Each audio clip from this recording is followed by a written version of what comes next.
swords. Take this time to consider your past deeds. Stop asking questions. You had your chance.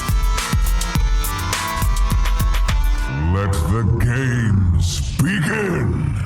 Hello and welcome to Velen's Chosen episode number 6, Time to Walk on the Wild Side. Joining me today is Evemartyn. Eve, how are you doing today? I'm good. How are you? Doing swell, doing pretty good. And then on the other end of the country, we have Andrew Brown. Andrew, what's going on with you? I am walking like a beast on the wild side, like you. Savage Apparently. freaking combatant right yeah, there. that's me. There we go. All right. Well, we have a fairly different show today. And by different, I mean that one of the co-hosts will not be me. That is going to facilitate most of the discussion. And that will be Andrew. Andrew's got us. We do have a different kind of show every week, but I feel like we haven't figured out what a normal show is ever. I totally agree. I think it's cool. Keeps you guessing. Yeah. So I think the main topic of discussion today will actually be the meta and what it is this week so far, as well as what we think is a really good deck for mages right now. It's known as a cross between Tempo Mage and Casino Mage, I guess a couple people are talking about. So Andrew, we can roll with the punches here. What is the main deck that you're pulling from here? So we're just going to spend a bulk of today talking about Tempo Mage.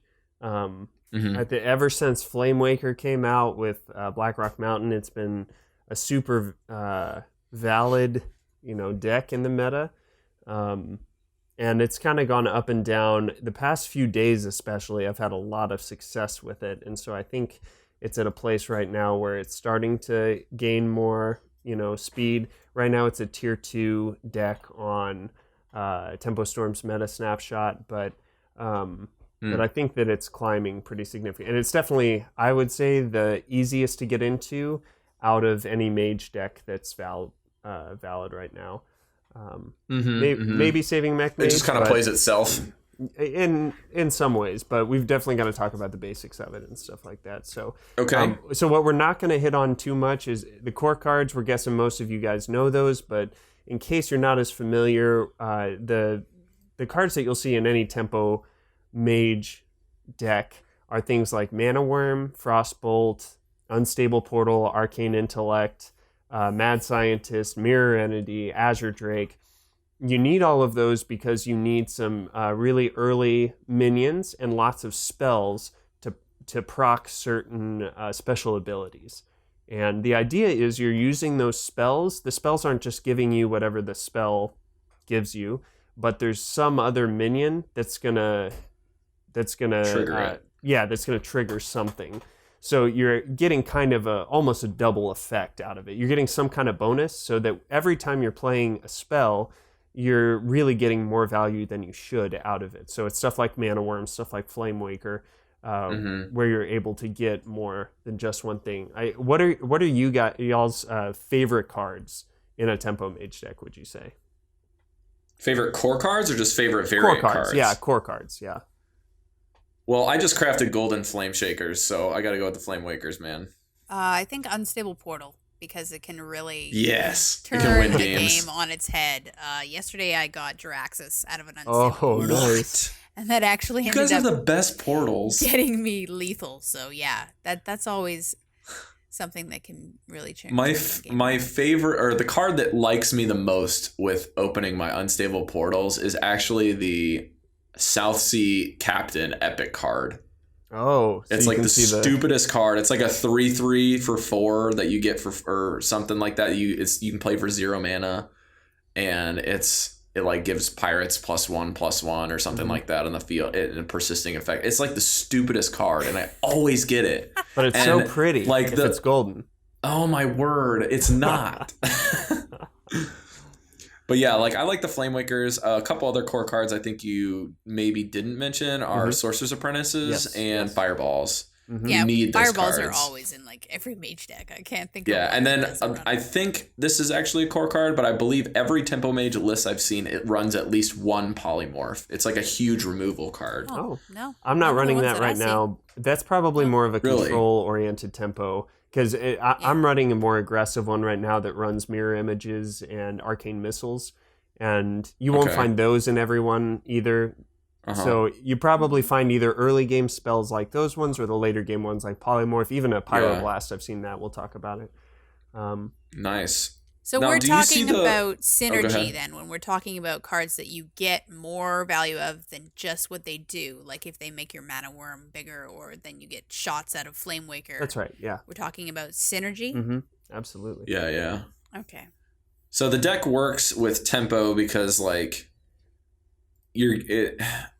it's more than just like the value of dropping a card and then getting the maximum value out of it. The tempo is like pushing your opponent in a bad spot more times than it is like putting yourself in a good spot, like with this deck. I mean, the Flame Wakers just screw up everything for your opponent. Yeah. And especially when and you're they- going up against a lot of like aggressive decks like Face Hunter or the even Secret Paladin. I mean, they're getting so many dudes on the board, and a Flame Waker is devastating against. You put a Flame Waker down and play arcane missiles on top of that. It doesn't matter how many dudes your guy. That's 5 the damage Paladin across has. random targets. Yeah. Yeah, they're all gonna die. Absolutely. Like the ideal play is honestly like turn 5 Flame Waker, arcane missiles, mirror image. Like it's just ridiculous. That's 7 damage, and then you have a Flame Waker on board protected by 2 0/2s, and you just wiped whatever's out there more often than not. Yeah.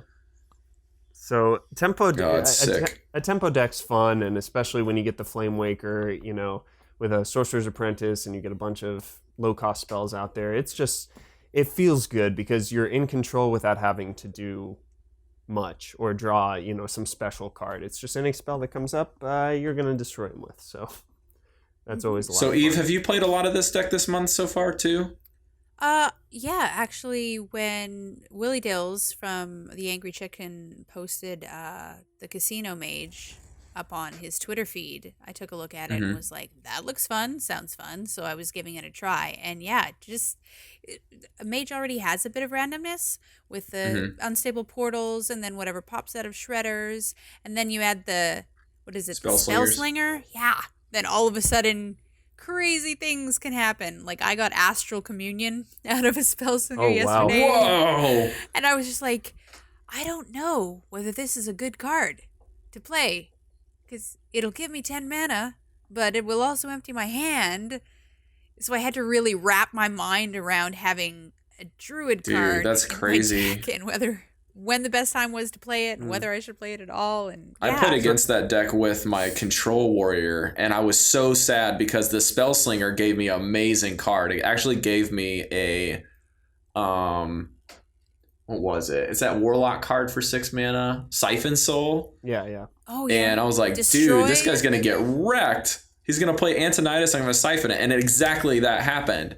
But he had a Sorcerer's Apprentice on board. So he played like an Arcane Missiles for 1 and Unstable Portal or Arcane Missiles for 0, Unstable Portal for 1, and he played Arcane Intellect for 2. So we got 3 fireballs off of it before I could do anything. I was like, oh, this is an interactive game. Yeah. So let's jump into some of the variant cards because really that's what we don't have to talk about what you need in the deck. We want to talk about the different flavors that you can have. We already referenced there are more aggressive tempo mage decks and there are more control oriented tempo decks. So let's talk first about the brand new ones from the Grand Tournament. So you already mentioned Spellslinger, Eve. What's been your experience with that in the tempo deck? Is it good? Is it unreliable? No, more often than not. I did get that one which pulls demons out of your deck once. Sense demons? Which was really, yeah. That was like the most disappointing one that I got. But more often than not, you are going to get a great spell out of it. And then if you have a counter spell, then you can negate whatever you just handed off to your opponent Sure. pretty well. So yeah, I think like I was a little worried about it because all the time I'm thinking, what did I just give him? Did I just give him Pyroblast? But most of the time, I think it really gives you an edge, especially with all of the synergy cards you have in a Tempo Mage that work off of spells. Just having one more spell always works better. That's good. Yeah, I like it. It's a cool card. I mean, I've found that what I really don't like about Spellslinger is giving my opponent a free spell. My opponent a card. Yeah. I mean, it makes sense for the card. It'd be way too powerful if it was just you get a random spell. But that's the one thing I really don't like. And I mean, you never know what you're going to get and what your opponent's going to get. You may give them the game-winning card, or you might get it. But, so there's really no way to say, oh, this card is terrible or it's terrific, you know. But it is fun, and I think what you mentioned, that no matter what you get, it's something you can use, you know. So even if it's not going to be extremely beneficial, it could still proc that Flame Waker enough, or the Mana Worm, to get you what you need for board presence and stuff. And you can kind of control it a little bit. Like if you are able to put your counter spells out, some people run 2 counter spells just for that reason in the Casino Mage. Then you can they totally control wreck your opponents most of the time, especially if you're playing like Handlock, and counterspelling a Hellfire is just demoralizing. Counterspelling the Druid's Swipe. Innervates. Yeah. Sure. Just Oh, really, it's so good. Really good. Counterspell's a really good all-star card right now. That's kind of, I think, is one of the most underrated mage cards. Unless you play it right away and you counterspell the coin, you're pretty much always going to get crazy value off of that. Yeah. So let's talk about that then, Rob. I know that you really like Counterspell.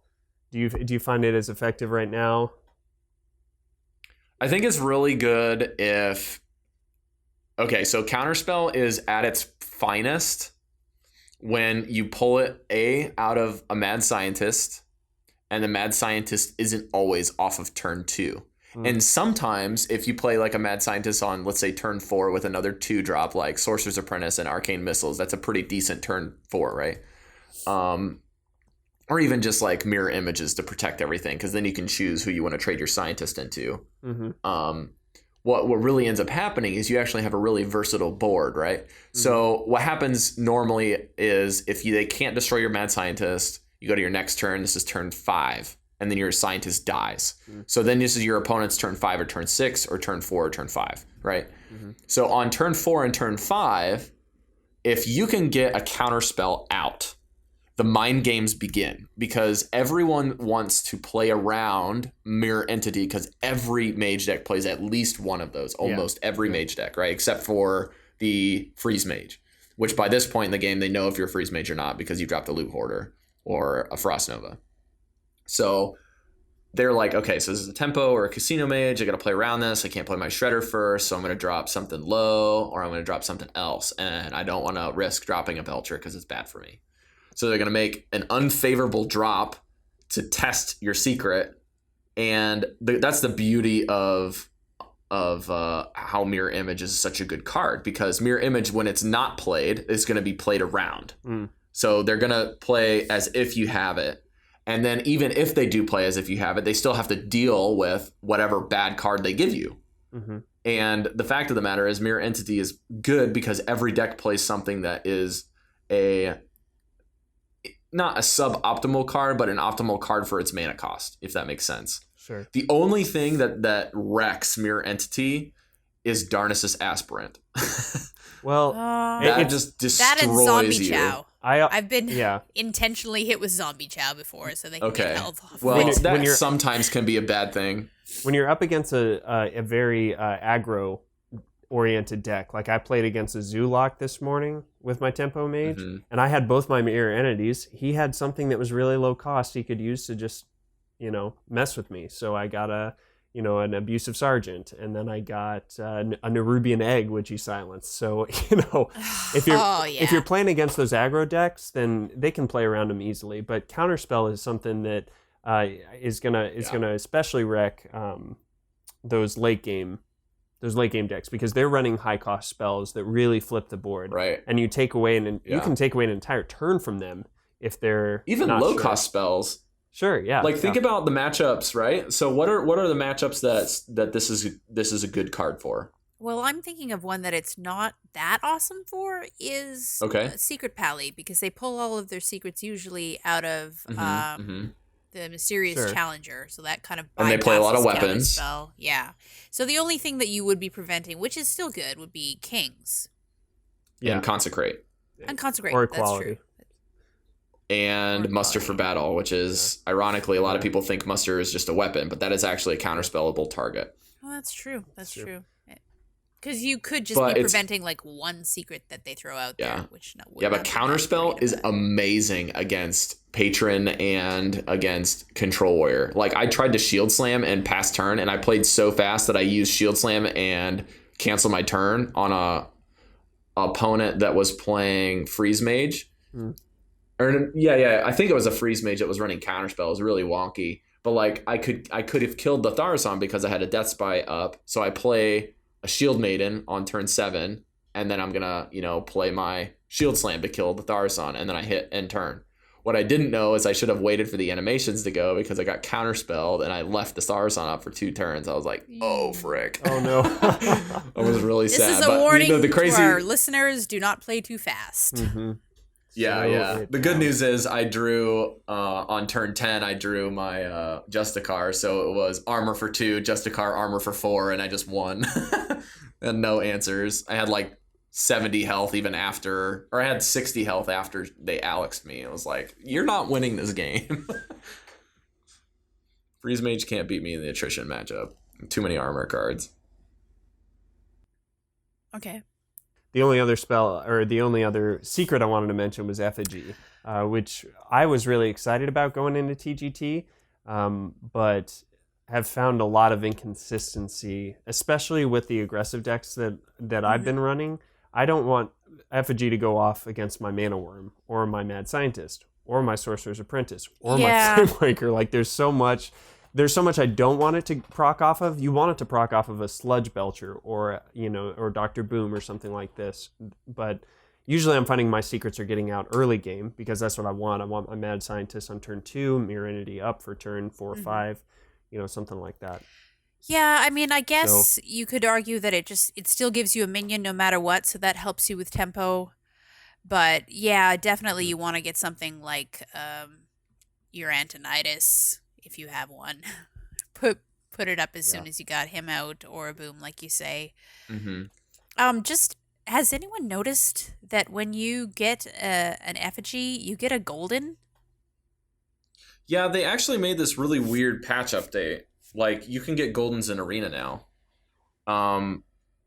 It happened on Amaz's stream like 2 days ago. But basically, like, I guess from now on, whenever you play a card that is under a specific thing, like, I think Effigy applies to this, but like, if you play any card that generates another card that is a spell, you're getting a golden. So, for instance, if I play Spellslinger and it's a non-golden, you're going to get non-golden spells. And if I have a Pilot Shredder that's non-golden, I'm going to get non-golden things. Same thing with Confessor Paletress, right? But if I play Duplicate, I will get 2 golden cards in my hand. And Effigy, I think that's right. And then Effigy will also give you... If it's a non-golden... Yeah, it's really trippy, but I'm pretty sure this is true. So that I'm gonna go explains play a lot test of this. things, because I've been getting I think this is like, it was in the patch notes with a really, really wonky like. Did they have an description. explanation for why they wanted to do that? Let me look it up again while you guys are talking, but we can come revisit this. But like, one of my big questions, Andrew, that I'm seeing coming up is, what am I as a budget player without an Archmage gonna do with this deck?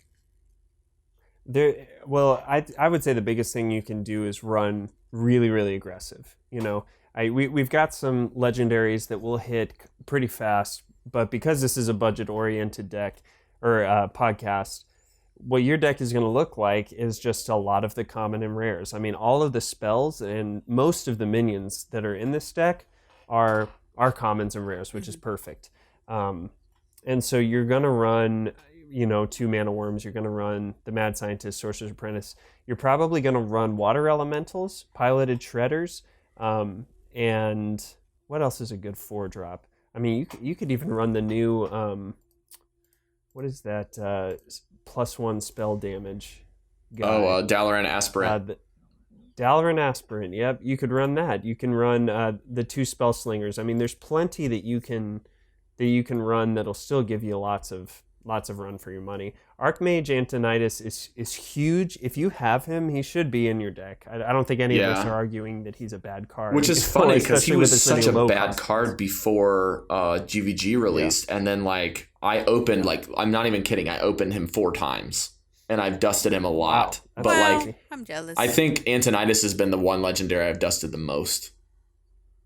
But like I've kept him after I got that first one. I was like, I'm not disenchanting this card. He will be good. And then like GVG came out and like he's just been amazing since Spare Parts.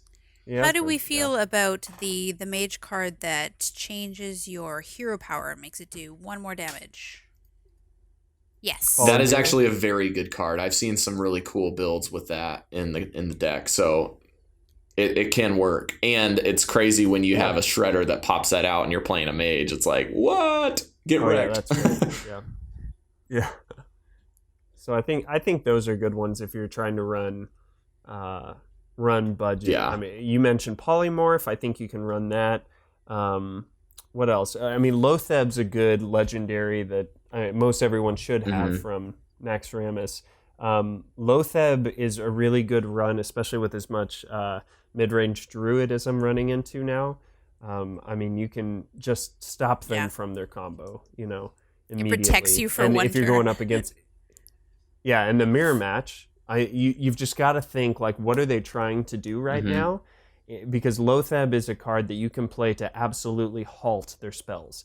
And a lot of time, Tempo Mage, you're just trying to get them down to 12 health so that you can use the 2 fireballs in your hand. Or Druid, you're trying to get them down to 15 so that the combo will kill them. So once you're getting to those parts, Lotheb can be an absolutely devastating blow. Yeah, as Tempo Mage, if I have a board full of minions, I want to drop him right before their turn 7 to protect them from a flame strike.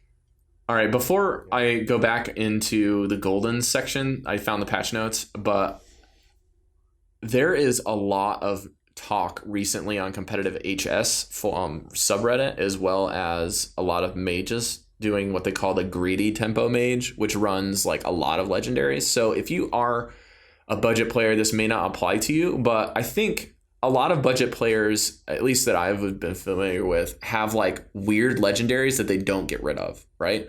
What is a weird legendary that's good in this deck? Toshly. Toshly is so good in this deck. A 5/7 immune to BGH, and he has an immediate effect that hits the board, and then when he dies, you get another spare part. So Unless like, he's silenced. like even if he's silenced, he gets half of his effect. So Toshly is like what you would call a 6 mana like beef like card. He just sits on the board and he trades well. He protects stuff. He doesn't have taunt, but he is really difficult to remove.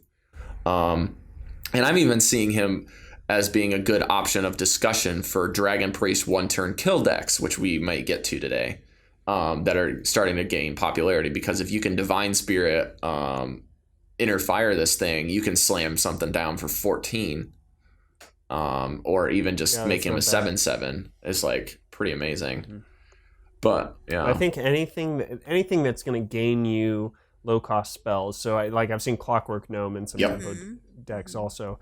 Just getting that quick spare part, that's going to be something that you can use, and that's really really easy to proc off your Flame Waker. Yeah. If you got that Apprentice on the board, it makes it free. The Mech Yeti gives you 1 when he dies.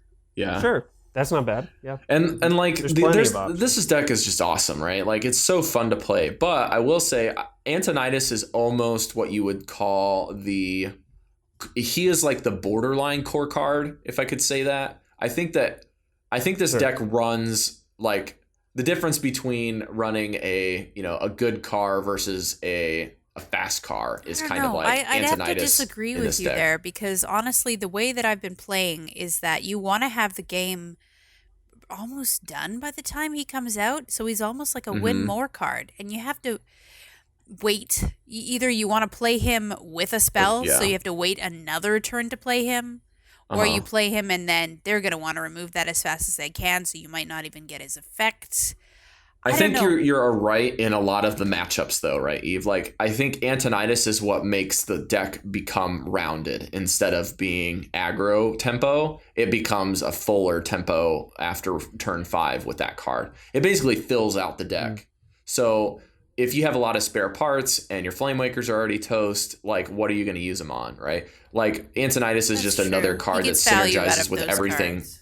Yeah, like Antonidas is just a beefy version of the Flame Wakers with its slightly different effect that's even better, right? So like Antonidas is kind of the all-star pick when you're going toe-to-toe in the mirror match, when you're going up against other tempo decks, and even if you get to the control matchup, you can push over a lot of those wins just by having that card. Because there's lots of turns of this deck that you're just like praying you can top deck double Fireball and win the game, because that's 12 damage in one turn after turn 8, so... I don't know about Andrew, are you comparing Tempo Mage to Mech Mage, or are those completely different archetypes? Technically, they're different. I actually found, right before we started recording, I found that Kalento's running a Mech Mage that has Flame Wakers in it, yeah. Huh.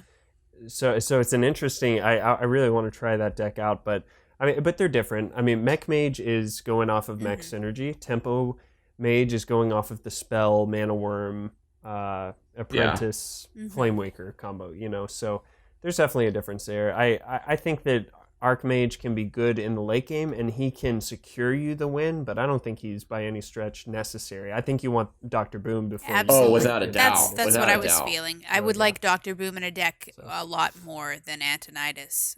The other thing that I've been seeing if you have him, is Ragnaros in the late game for the Casino Mage. Yeah, I actually saw that for the I saw on the Tempo Storm meta snapshot, their deck list has Ragnaros for Tempo. Rag is just kind of like that all-star legendary replacement card now. Like, it used to be a pretty good card that you'd put in almost anything, right? And then now it's kind of been like, tier 2 of replacing any card that you don't have. Boom first, then Rag. Yeah, it's just Boom and amazing Rag. because even if you silence him, then he can attack. You have an 8/8 body. So the only way you can really deal with him is like straight up remove him. He's basically like a version of the Chill. What's that guy called? That's like the Chill Yeti. I can't remember his name. The 10/10 charge. Oh, Ice Howl. Yeah, it's kind of like Ice Howl, right? But slightly different. Like Rag's just like hits the board. It's like 8/8 with charge with a random target. So it's kind of like a stupid ogre. Sure. Except for Ice Howl can't attack your hero. Yeah, exactly. So it's slightly different, but like Rag is basically an 8/8 with charge on a random target. And then if they silence it, it's like, well, I did 8 damage this turn to something. So you're removing a target or you're gaining 8 damage to the face. It's like you can't be upset with whatever happens when he hits the board, even if it screws up a lethal. It's like sometimes that's like a 33% chance you win the game with just having that card in your deck. I still don't have Rag. It's a good one for just about any. Yeah. Oh, really?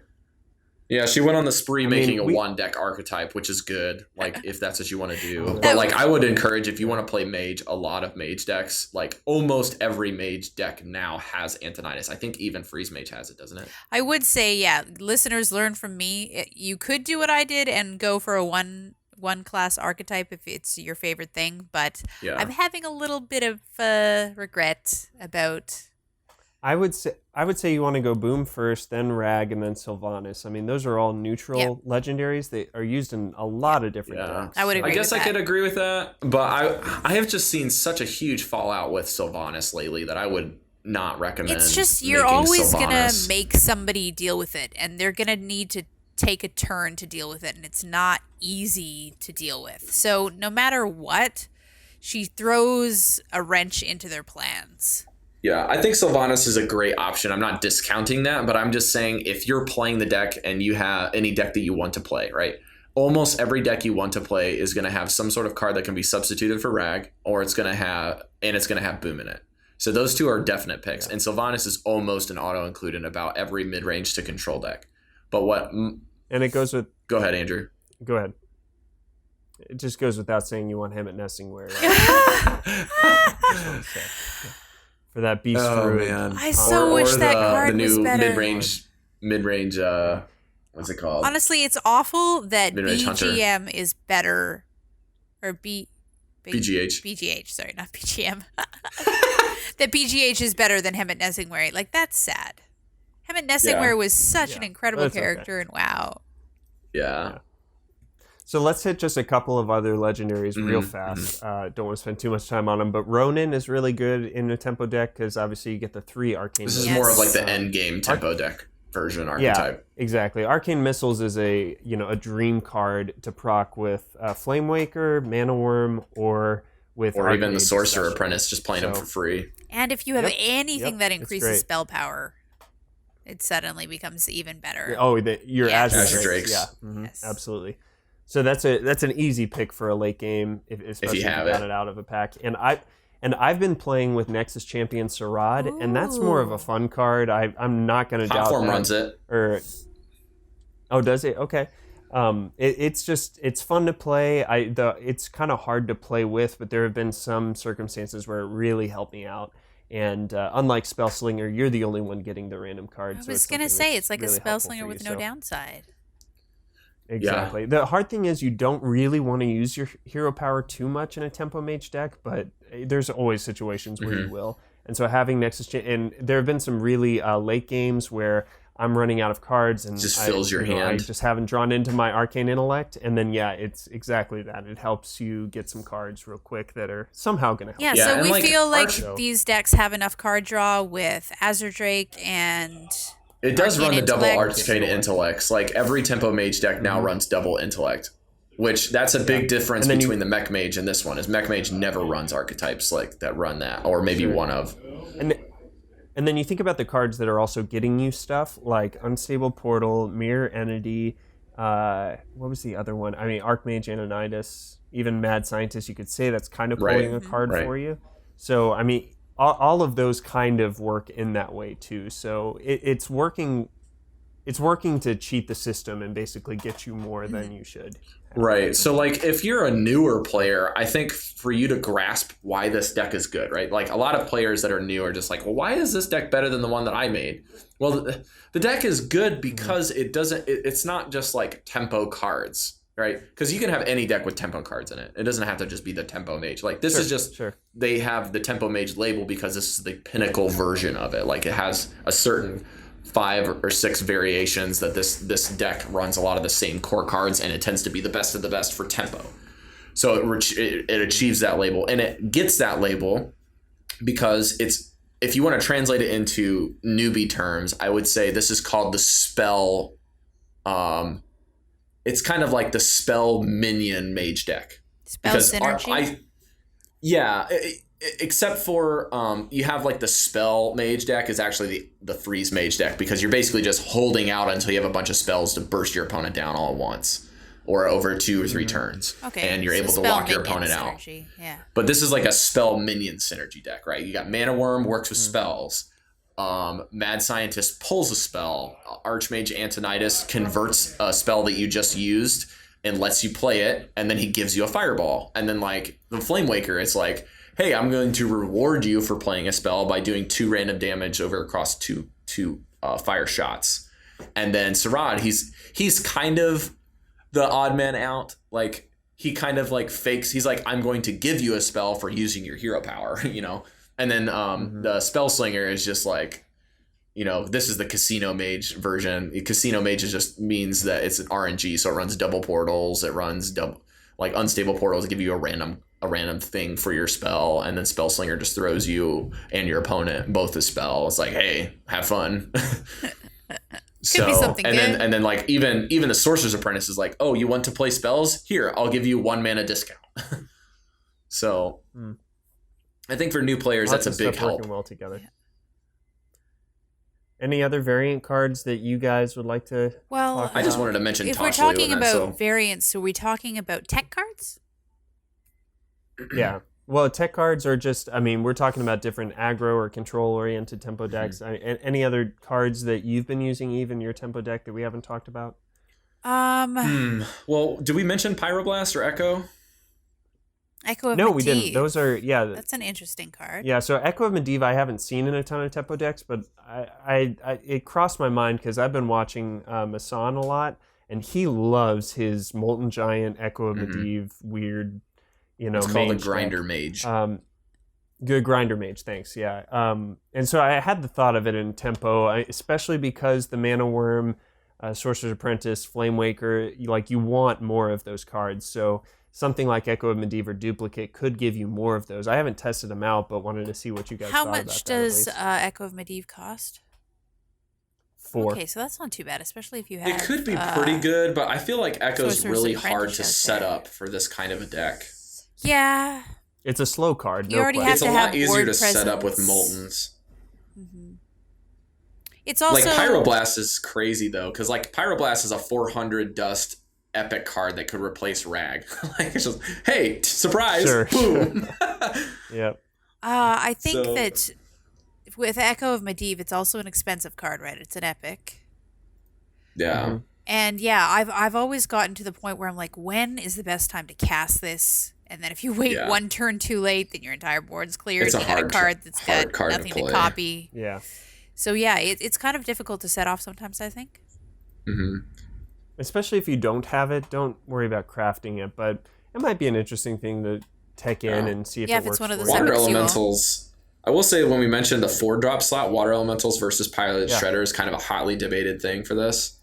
But like Okay. Hot What do Form, you think, Hot Rob? Form loves Water Elementals now because of like the meta, right? I think the meta will determine which of these two 4-drops for Mage is better. So the meta right now is mid-range Hunter and Druids that are trying to burst you down and Patron Warrior and Control Warrior and all of those things, and even Secret Pally. Like all of those decks run a weapon or some sort of face enabling damage like Druid on the combo. Like you're effectively removing 2 damage off of the 14 damage combo just by having a Water Elemental hitting him in the face every turn because of that freezing effect. Yeah, I'm running 2 Water Elementals, and it's been really it's successful, so good. especially against Hunters.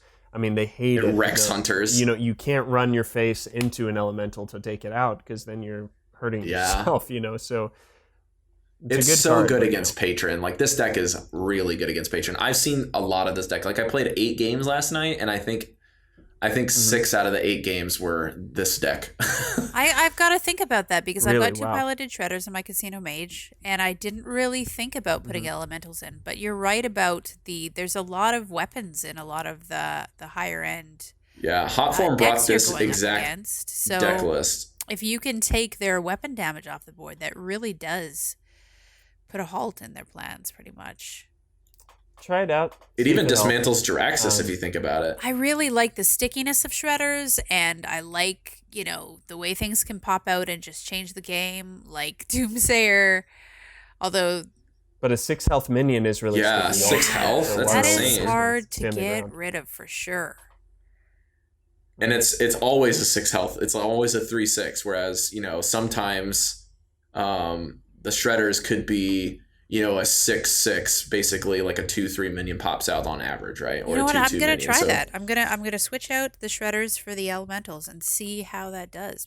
Eve, I think you should test out something different. I think you should take out your casino mages, the spell slingers, and that's the identity Yeah. of the casino deck. Like you take them out and it's not a casino mage. I anymore. know, but it sounds crazy. But running water ellies and running piloted shredders gives you a ridiculously strong mid game.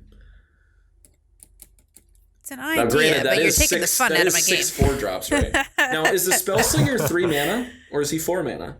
Yeah, it's 3. Oh, okay, There you so go. that makes a lot more Spell slinger's sense. Okay, so you probably shouldn't take him out then. Yeah, water lilies. I like that idea. I'm gonna well. try that. Well, real quick, I just wanted to say also just something I've been learning as I'm playing it. If you're thinking, man, I want to try out a tempo deck, I want to jump into it, just give you the quick strategy and what you're trying to accomplish. Because though it's easy to jump into, you need a little bit of a framework for how you want it to work. So we mentioned Mana Worm, Mad Scientist or Sorcerer's Apprentice, and Flame Waker are the core there. Flame Waker you don't want to put down unless you can proc him somehow. So don't play him on turn 3 if you can't coin and do an Arcane Missiles. Or Especially something against like that. Warrior. And yeah, your big thing is you want to protect these minions when they get out on the board. So, I mean, Mana Worm always on turn 1, Mad Scientist on turn 2 if you've got it. And then, you know, start messing around with frost bolts and mirror images to, you know, to keep your guys. And then in the late game, you know, you're trying to really take them down. So use the spells that you have and Flame Waker combo to clear their board and to get rid of them. I also run one Flame Strike. We haven't talked about that. Yeah, you have to run some sort of board wipe. Flip the board. Yeah, I only run one, but it's enough that usually it'll come right when I need it. So I'll summon it, you know, by talking to the game. That or a Blizzard. Even Blizzard could be a decent card if you want to choose it. But Flame Strike's just an easy card for budget players because everyone has it. Yeah, I think it's the best board removal in the game, pretty much. If you have an Azure Drake out, that's 5 damage to everything. 5 damage, yeah. And so same thing with Antonidas. If you're running him, don't put him down unless you can proc him with a free arcane missiles or, you know, later in the game with an unstable. Right, and if it's after turn 9, like if it's turn 9 or turn 10, and you have an Archmage and a Sorcerer's Apprentice, you need to start doing some mana math. Because sometimes that Sorcerer's Apprentice is going to screw you up, whether it's on the board or in your hand. You could get a lot more value out of Antonidas. So I'll share a really funny, crazy game story with you. I played the new Tavern Brawl this week with a version of what I call the greedy Tempo Mage. It ran like 1 Mech Yeti, it ran 1 Clockwork Gnome, because you draw like a 1, 2, 3, 4 on every turn. And then it had Archmage in there and Toshli, and I also ran Ronin. So I was able to kill my Ronin, having my opponent bait to kill my Ronin. And then on turn 10, I played Antonidas. was sitting on 2 arcane missiles the whole game. And then Ronin gave me 3 more. So I had 10 cards in my hand. I played Antonidas. I played the girl, which is a Sorcerer's Apprentice. And then I played all 5 of my arcane missiles to do 15 damage for 0 mana.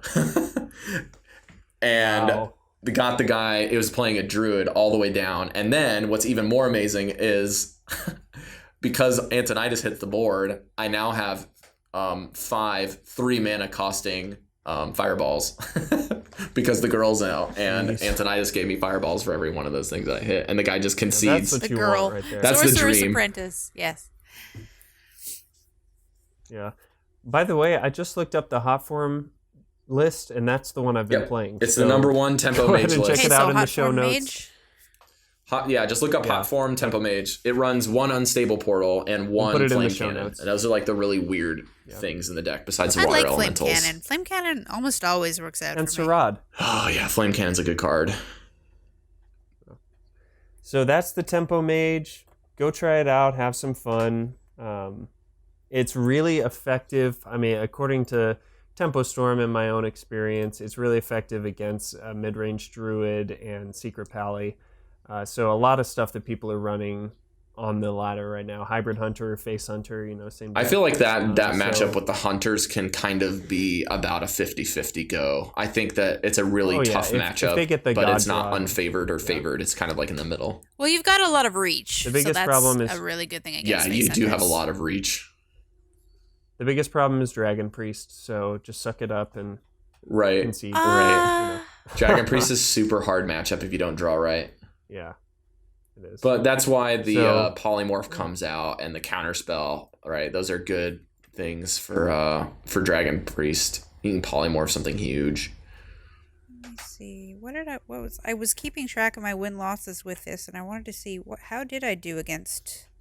What are you tracking with, Eve? I'm just writing it down. Oh, you're just writing it down? I actually just got Tracobot to work, and it's amazing. It runs in the background. It doesn't run any like UI stuff like the stat tracker that you can get for Hearthstone Stat Tracker, but you can plug in like archetypes and like save them. So it's like, let's say Face Hunter, right? So Face Hunter has key cards like Leper Gnome and Abusive Sergeant and stuff. So like every time I can set it to analyze my games and label the decks that I played. That's interesting. At what ranks. So like let's say I just have Face Hunter. So the cards that are in there that I can think of right off the bat would be Abusive Sergeant, Leper Gnome, and Explosive Trap. So if they're running any of those 3 cards, and I play against it, and the tracker's running in the background, it'll just be like, oh, you played against this deck. And like it'll even tell you what rank you played against it. TrackerBot's awesome, and it even gives you like a spreadsheet. Nice. Like it actually was running in the background while I was doing my Corden list thing, and so it showed me like what ranks that I played, which games I won, which ones I lost. It was awesome. Yeah, I won against Token Druid, Mech Mage, Rogue, and Face Hunter, but I lost to Patron Warrior because if they put out their little minions and you have Flamewaker go off, it's generally not good. It's bad. It's giving them armor, or it's giving them cards, or it's giving them more patrons, and they have a lot of That's the cards only that thing they're like, oh, thank you, I'll take that damage. Makes things the better only for thing me. I wish that this deck had was some form of silence, like, but it's like such a tight list, you can't run a silence and justify running it. Yeah. You have to save a fireball for that mysterious challenger or something like that, and you don't. Fireballing mysterious challenger is one of the best plays you can make. Except for they've got the redemption, which brings it back. Well, and, if there's a lot that can. It could be, but like if you're turn 5 and you got a Flamewaker on the board and you want to protect it, I mean, you can fireball and then Flamewaker goes off and then the Avenge and Redemption go off, but that's fine because then you can just play Arcane Missiles and clear the board. So. Yeah. It's a pretty good matchup against Secret Pally. Not as good against Patron Warrior, but Patron Warrior, especially if you're running the Water Elementals. Oh my word! It's just tough. Anyway. Those are just disrupting pieces of equipment. Well, let's move on from the Tempo Mage because we don't have a ton of time left, but hopefully that gets you guys going and gives you enough ideas to work with. And we'd love to hear how you're doing with the Tempo Mage. So send us an email. We'll give you the info. Let us know if you have a good Let us know idea of what else to add to the deck that you think would help it as well. Yeah, no doubt. Speaking of, let's go over 2 quick things on the patch notes. The most recent patch notes, I have to say it, the Exodar card back is the official Velen's chosen card back. It's so pretty. Did you know that Blizzard actually put that in the game because they heard we started this podcast? And because it was literally the day, wasn't it the day after we recorded our first episode that they announced it? That's crazy. Yep. Then they have the Power Core Heart. So that is the official card. That looks pretty cool. It's like selecting Hearthstone esports events. But the real thing was the stuff about the golden cards you're talking about. Here's the exact language. Cards that produce other cards now properly create a golden version when used on a target that is a golden card. So if I have a Sludge Belcher that is golden and an Effigy that is not, Sludge Belcher dies, Effigy procs, I get a golden card that comes out of the Effigy. Yeah, but it works regardless because I don't have a golden Antonidas. I put him down with a non-golden Effigy, and I got a golden Antonidas out of it. Yeah, because like I saw it happen in Arena. I was like, this must be somewhat of a bug. Like I think it only works now, like what we said. Like if it's a spell that's used on another card that produces a card out of the spell, then you'll get a golden one. Yeah. So like Nexus Champion Sirad doesn't work. Shredder doesn't work. But like if you play Duplicate and the card dies, you might get 2 golden cards out of the Duplicate, even though Duplicate's not golden. But there's also new animations. You guys hear about this?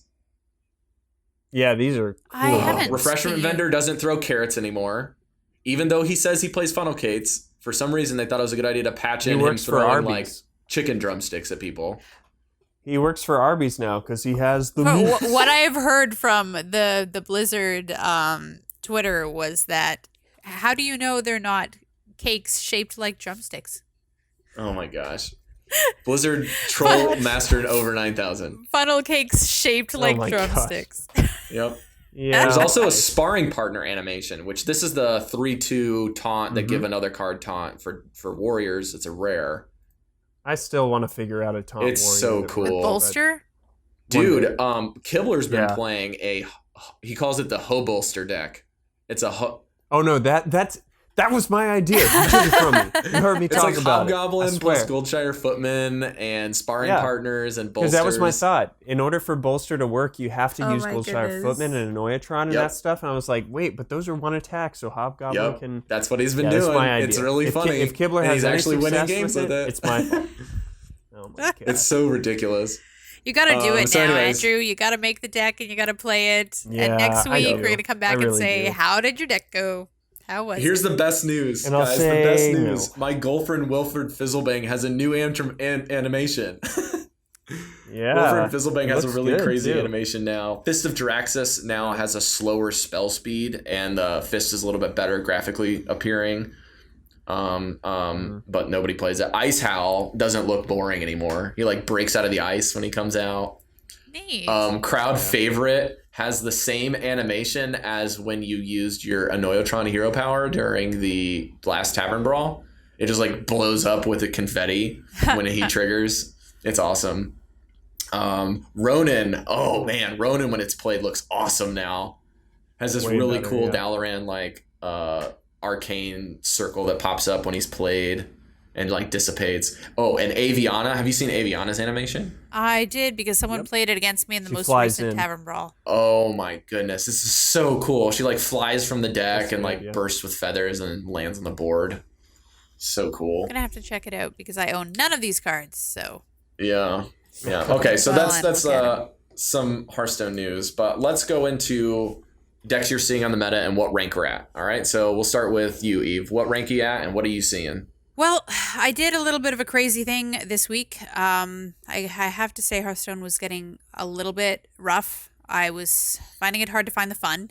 So I decided I was going to intentionally concede all the way down to rank 20 with no stars Good. That's and smart. just see what people were playing at the low ranks and kind of get an idea of the meta down there. I have a friend of mine who was wondering how the meta changes because she was playing one deck that got her like a 4-game win streak and got up to a new rank and then all of a sudden lost like 4 games in a row. It was like, what? How come my deck went from winning to losing? So I found out this kind of meta shift that happens from rank 20 to rank 17. And then there's another one at 15. And then, around 16 even, yeah. So from 18 to 15 or 16, another meta shift. So it was really interesting to find out all these things Yep. about the lower meta. And I found out that really aggressive decks work pretty well at the rank 20 to 17 because people are so low down there. They're like, it's Right. such a long climb to get up to where I want to be. I'm going to And just that's what play I did really with my aggressive. Flood Paladin list. So I can in play EU. fast games and get it done as fast as I can. And then once they get to a rank that they're happier with, then they start playing kind of more Methodical reliable. decks. Yeah, a little bit slower, stuff that has a better win ratio. But yeah, lots of cheap and fast decks down at the lower ranks and crazy stuff that you just... I had a druid that played Echoing Ooze against me. I was like, what? What is this? Echoing Ooze? Yeah, that's that token Power of the Wild burst deck with double roar. Yeah, so lots of... Or it could be the Dark Whispers deck. Yeah. lots of fun stuff down at the lower levels. And I had to kind of wrap my head around the fact that I thought down at rank 20, I was going to be against people who had lots of basic cards and didn't have lots of legendaries. And I was completely wrong. I came up against people that had like golden heroes and legendary card backs and just Yep. blew me out of the water. So it's mean, tough down It's there. insane. It I is went a up tough against game somebody with down my there. legendary card back at rank 16, and it was a freaking Control Warrior match. That was a mirror match. I was like, are you kidding me? Whenever that I lost happens a to me, Control I'm Warrior just at rank like, 16? Why are you down here? What? Get up where you belong and stay away from us people who are just trying to make it. Yeah, so Stop making it sometimes hard. giving it a week is really good. Sometimes it's like also Yeah. really interesting because you can just like find people. Like one of my webmasters for shout out to Joe with Vicious Syndicate. He actually beat Firebat yesterday because he was at rank 6 and Firebat was rank 6 and he beat him on I guess Firebat was playing that Mech Shaman list and Joe was playing that Secret Pally. So it was So yeah, funny. down at rank 20, I was seeing lots of aggressive hunter, warlock, rogue, mage, just really fast aggressive decks. So face hunter worked pretty well. I got from 20 up to rank 17. Didn't take Pretty me quick. too long. And then of course hunter just lost like 4 in a row. 1, 2, 3, Yeah, 4. that's how it goes. So I was like, okay, time to switch to a new deck. And then I suggest after you get up to around 17, switch to a mid-range hunter, or if you have the cards for it, Dragon Priest tends to work pretty well. Yeah, mid-range hunter has been giving me so much issues like playing it lately. I just suck at it. I always match up against mages that have the exact shenanigans they need to beat me.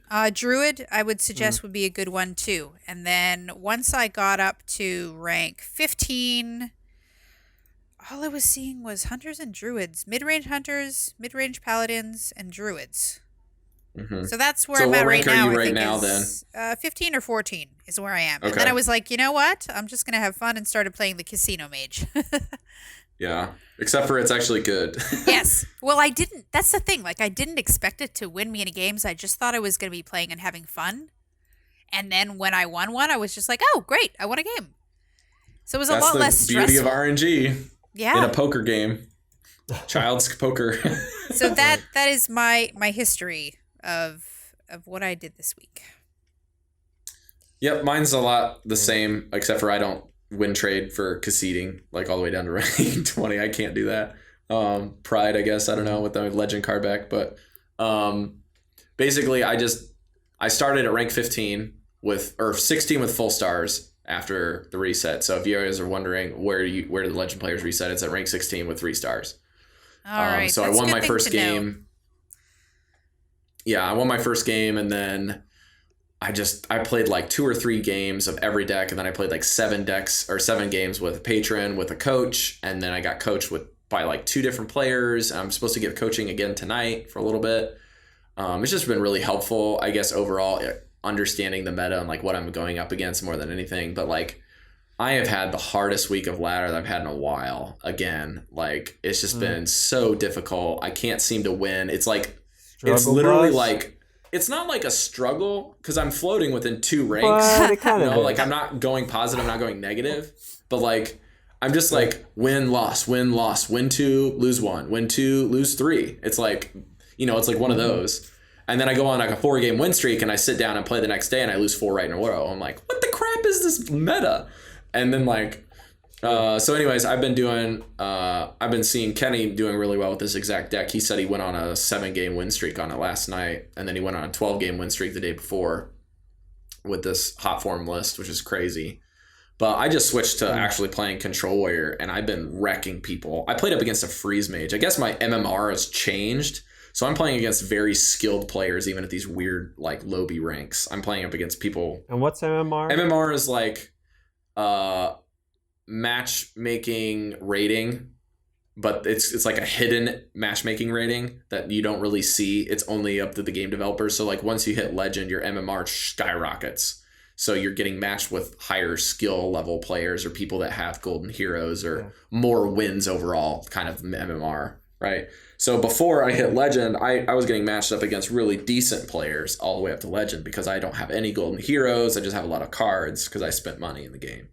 So my MMR now that I hit legend is like, now I'm playing against people that know how to play, and apparently I'm a bad player or something. No, don't go there. I mean, would you guys agree that after TGT, the meta has stayed in flux a lot longer than I think after any other expansion?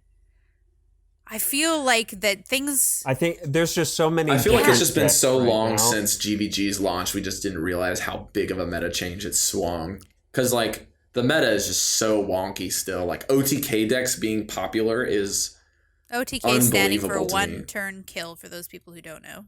Yeah. There's an OTK Dragon Priest and OTK regular Priest decks now that are doing the Inner Fire shenanigans with... Divine Spirit, which those cards basically double your health and make the attack the same. Can you guys hear me? In and out, man. Sorry, my internet's being really stupid.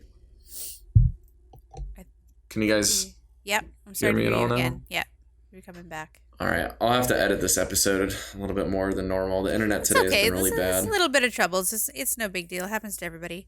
That's what I was wondering, if it was just kind of every time after an expansion we sort of feel this way and then we forget how it feels, or I feel like after GVG things kind of ironed out into some really solid archetypes, but after TGT, it's just been like there's so many decks that are valid that you can't really plan what you're going to face.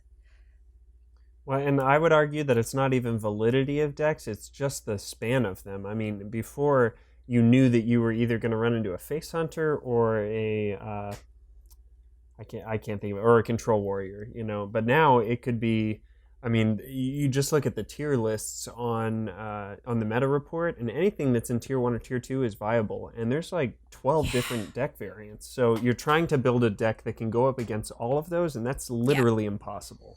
Yeah, that's the beauty of ladder, though, is sometimes ladder can be a butt with the variants, and sometimes it could be really good. Like, you could be playing a deck that has a good matchup against Control Warrior, and you just run into it over and over and over and over and over. Or Druid. Like, this Mage deck is amazing against Druid. So if you're playing against Druid, and you're like, man, I just queued up against 3 Druids in a row. Well, maybe you should just swap. But, like, for me, like Andrew is saying, it's so odd. Like, I've been playing up against mages almost every deck, and I don't even know what decks are good. I'm just like, I think Control Warrior is just good against any mage, so I'm just going to play it. The off chance I get matched up against Freeze Mage, I'll win. Yeah, I honestly advise that if you want to ladder well, you need to have 2 really good viable decks. You need to have one that's more aggressive and one that's more mid-late game. And be able to kind of go, okay, you know what? I'm running up against a lot of this, and switch between the two. And you don't have to choose what's popular either. Choose what you want to play. Like, choose something that's good, that's fun. I think that's because there's so many aggressive decks. You could pick to run a Tempo Mage. There's enough or options a Paladin, out there now. or a Hunter. Like, there's so many of those you could choose from. And then for your mid-range to late game, there's so many you can choose from. Just have one of each that you can switch between when things get a bit difficult and you keep running into bad matchups. Yep. Okay, so we gotta kind of wrap up the episode here, and we got a few things to go through for our listeners. I just want to wrap up a couple decks that are new in this meta that you'll want to be aware of. There's an aggro druid list that runs Druids of the Saber. It runs Leper Gnomes. So if you see those two things in the early game, look out, because turn 5 they may be dropping a Fel Reaver on you, and it's a really good deck if you have Fel Reavers. It's a pretty cheap deck. It's pretty cheap. It just runs 4 epics. I think there's no legendaries except for maybe Lotheb. So it's a fun deck. Try Aggro Druid. I'm hearing a lot of players saying that Hot Forms list and Aggro Druid and the OTK Priest, those decks are really good right now, and they're fairly cheap, except for the OTK list. All right, but we have some new iTunes reviews, guys. I always love to get those So, iTunes fun- reviews. Thank you. Yeah. Fun fact, we actually have a total of 9 we have a total of 9 reviews now, but which is great. We have 6 of them are within the last week. Wow. So this last week we got Thank 6 you. iTunes reviews, and 4 of them actually left us responses, and one of them was the one and only BinacaFreak, which is Andrew. Oh, who's that? Andrew. So we will not be reading that on the show. What? But I figured the president votes for himself because he thinks that he's the best. I want to hear it. I want to hear I'm it. just, What did I'm he just say? amazed that you didn't just shower yourself with No, compliments. Can you read it? I want to hear. I want to hear. What did he say? What did he say? All right, so I'll read them all here. First of all, we have so informative, 5 stars by Peaks Binge Watcher. Something about the way they discuss Hearthstone really clicks with me. Great resource for a rank 15 player like me. Keep it up. Thank you so much. Sweet. And Thank you. we really appreciate it because you're the person we're trying to reach. So I'm glad that you're enjoying the show. yeah, it's exactly right. Too Legit to Quit. 5 stars by Tempest22. Great show for anyone playing Hearthstone. Yep. Anyone playing Hearthstone that can learn, that's kind of our demographic as well. So thank you so much for your stuff, Tempest. And then Dragon Rider DK says, 5 stars, keep it going. This podcast is pretty new, but I don't see it slowing down. Lots of great discussion. And even when one of the members has a question or may misunderstand, that only helps the listeners out even more because, it fuels discussion. So keep it up. Perfect. Yeah, thank you so much. I believe Dragon Rider DK is the Legend of the Innkeeper podcast official streamer. And she listens to all kinds of podcasts. I listen to her as a guest star on a show, so that really means a lot. Thank you. And then, And real quick, the reason that iTunes reviews are so important is because it bumps us up in the queue. So when people are searching for Hearthstone podcasts, we'll come up if we have more iTunes reviews. So the best way you can support us is just by taking a few quick minutes to search for us on iTunes and hit that 5 And leaving the customer review is helpful because we can read it on the show. We can thank you publicly for it. But if that's not your thing, you just want to leave a 5-star anonymous review, you can just click to rate and hit 5 stars, and it helps. So I really appreciate that. And then we'll go ahead and read Andrew's satire here. BinacaFreak. Come on, BinacaFreak says, all Hearthstone strategy all the time. 5 stars. Looking for strategy talk to help you up in your game on Hearthstone? Rob, Eve, and Andrew talk about the ups and downs of the ladder for the week and strategies to build budget decks. Only the good stuff here. I love it. That's great. Yep. And I will let you guys know we are officially the number 7 result in iTunes. So if you search Hearthstone, you'll find our podcast, insane. Which is great. We're really excited to finally bump up in the rankings, even above people that have been in the system for a lot longer. Like Worthy Opponent's been in the system since the beginning. Hey, no comparing. No comparing. So We're just happy. I just love our community, don't we? Like, let's just bolster our community here. Like, even though we're like, I guess you could say beating people in the ranks, all the other podcasts are great. I listen to so many of them, even if they're above or below where we're at, especially. Yep. Yeah, I think that it's all about when supporting. The tide rises, all ships sail. I feel like our community is so good at supporting one another. Like, I mean, people from Legend of the Innkeeper and Cardback Cavalry and Coin Concede and Well Met have been giving us, messages, whether it be a 5-star review on iTunes or tweeting or just forwarding our stuff. I just really appreciate those guys in particular. Even the Angry Chicken has said something on some of their posts, and the Golden Wisp, and had read off my 5-star iTunes review for them and gave us a small plug on their last show. Like, it's just been great. Like, we just plug each other, and it's all about promotion.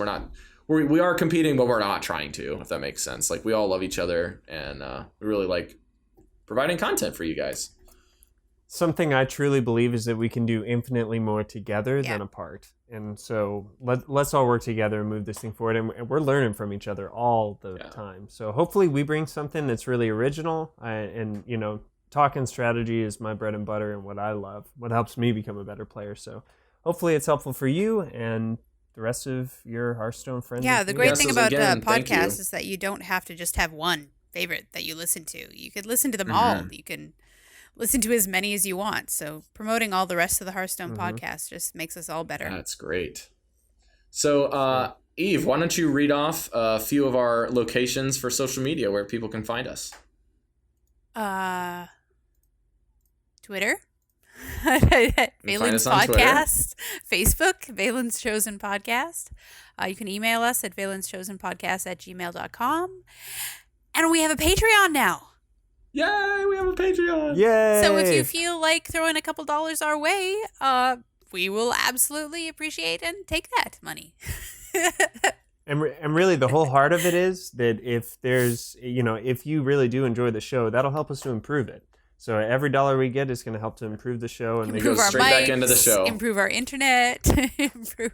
Yeah. If we don't get anything, we're going to keep doing exactly what we're doing, and we're going to keep trying to move it forward as best we can. This just helps to, the process to get. We love what we're doing, and we do it just because we love it, because we love Hearthstone and we enjoy podcasting. So we're going to do it anyway. But hey, if you feel like helping out, we really appreciate that as well. And if you want to refer the show to a friend, we've given links to our website at it's Velen's Chosen at or velenchosen.posthaven.com. I left a link in the show notes. You can find us on iTunes, on RSS, or on Stitcher. And then now we're gonna plug ourselves. So Andrew, where can people find you at, man?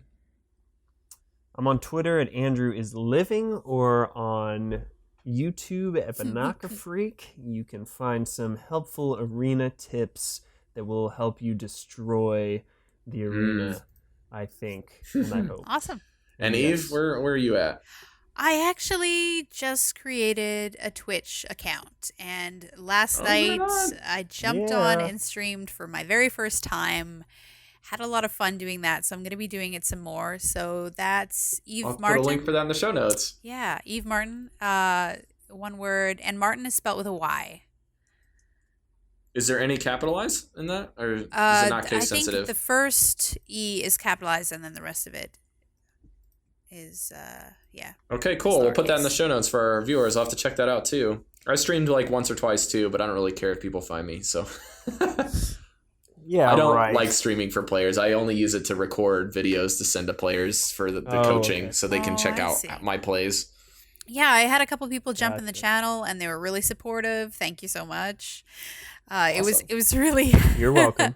it was really yeah. Andrew jumped in and said hi. It was really nerve wracking, kind of trying it out for the first time, but everyone was really helpful and supportive and gave me good advice on like the different systems to use to set it up properly, and because I use a Mac, Sweet. so it was a little bit different than maybe Yeah. PC users would be using. And yeah, so as soon as I figure out what kind of schedule I'm gonna have, I'm gonna try and make that more regular and Awesome. be doing that. And you Thank and you did you. great, Eve. I So good appreciate job. it. Keep it up. Okay, you can find me on Twitter and Instagram at NotRob. You can find me on Facebook for my online portfolio, just doing design and photography. I got a new client that I'm gonna be finishing up the next 2 days and probably posting some on Facebook. And then also I just finally ironed out a pretty good brand that we're gonna be doing for Vicious Syndicate. So you may want to check them out and plug for them because I'm an employee and why not? Yep. And then you can find me on Snapchat at NotRobMay, and you can find me on Steam and play some soccer cars or Rocket League at SIRTWIK and Sir Twick. My Maze podcast is a comedy podcast that I run with 2 other friends. We just recorded another episode. We'll probably be posting it this weekend. So if you're into comedy and just weird banter between friends, that's what we do on that one. We don't have a very big following, but it's a really fun show. So you can come and check us out on iTunes and Stitcher. And the Maze is spelled MAYZ. So you can find us on Twitter at MAYZ_podcast or Facebook at The Maze Podcast. That's it for the show.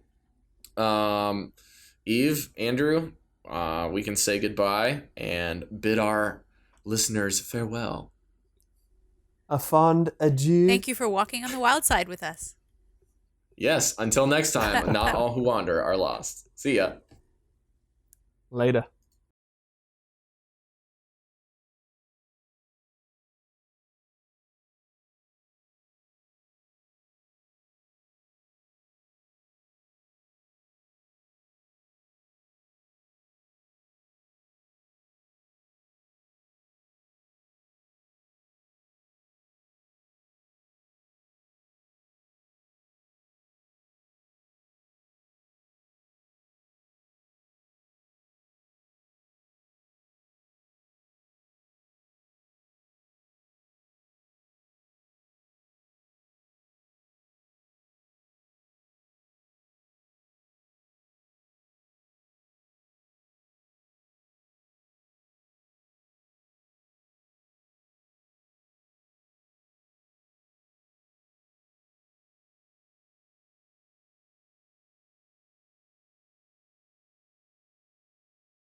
Take this time to consider your past deeds. Stop asking questions. You had your chance.